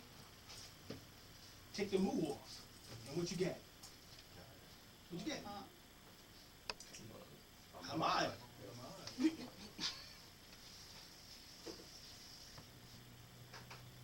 Y'all get this? I don't know. I don't know if y'all getting this yet. Don't worry, we're gonna let that settle on your brain. I think I reached my limit. Don't the Arabics take the name of the father and the grandfather?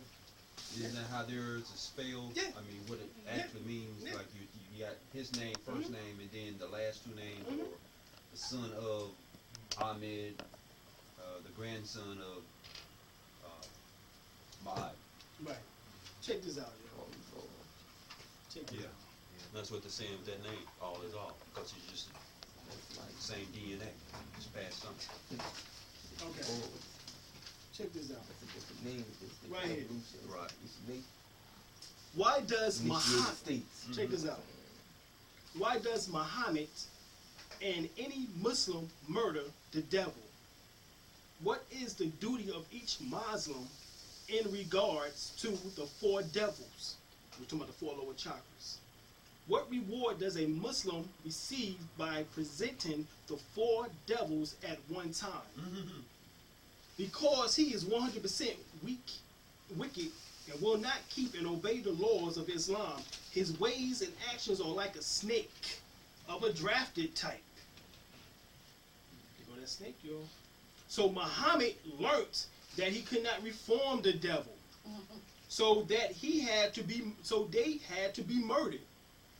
Oh, now see, you would think that you had to go out there and kill 4 white folks. No. All Muslims will murder the devil. All Muslims will murder the devil. All of you must murder your lower nature. Ego must Check slaughter this the out. beast. Right. All Muslims will murder the devil because they know he is a snake. What is the snake? The Kundalini energy. Raising up out of the 4 white. Lower chakras, murdering them. Because they have no longer control and power over your lives. Not only the higher 3 chakras, the Holy Trinity have control over your life now. It means that you walk now with God. You have become Elijah. You have become Enoch, and you will not have to see death. And also, if he be able to allow to live, he will sting someone else. Every Muslim, in other words, if you let that lower nature live, you're gonna draw somebody else to you with some lower damn energy, and both of y'all gonna get stung. You're gonna be some last thing going on. Which Muslims is required to bring 4 devils, and by bringing and presenting 4 at one time, his reward is a button to wear on the lapel of his jacket. Check this out. Also, free transportation to the holy city of Mecca.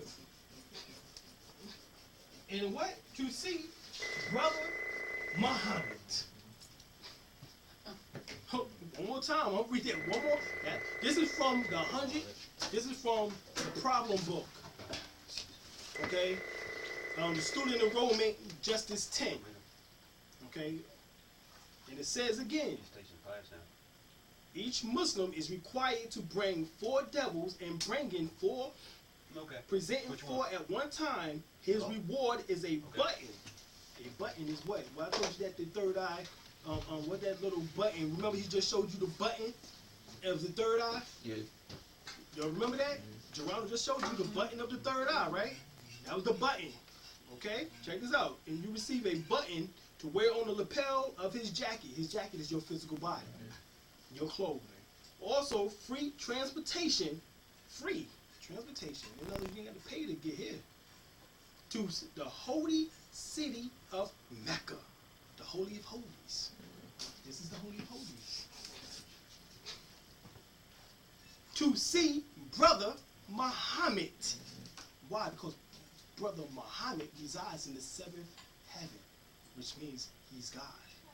And Muslims equate Muhammad subtly with God by the term when they say, Hashadu an la ilaha illallah, wahdahu la sharika lahu, or they also say, La ilaha illallah, Muhammad Rasulullah.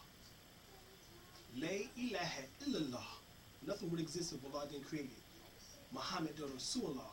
Muhammad is alone, or Muhammad, not alone. Muhammad is the last and final messenger. Okay, or prophet. Okay, so equate the names for me to the devil, so we'll know what to kill. Hey, so I'm getting ready to do. 6 and all that. The Holy Quran, circle 7. Now, what you don't understand is that we still talking about Islam here, because the Noble Drew Ali Moore Science Temple is what brought Islam into a full view here in America. If it wasn't for Noble Drew Ali, we would not know about Islam today. Okay, Noble Drew Ali brought Islam into the view of America, into plain view. Before Prophet Noble Drew Ali, Islam existed, but the Arabs were not going out teaching it to black people. He brought this back to black people, a way of Islam to black people. And this was his way of Islam. And check this out, and it says, right here, give 5 names that was given to the descendants of Adam and Eve. Now, what I told you Adam is? Lucifer, Satan, the devil, the dragon, and the beast.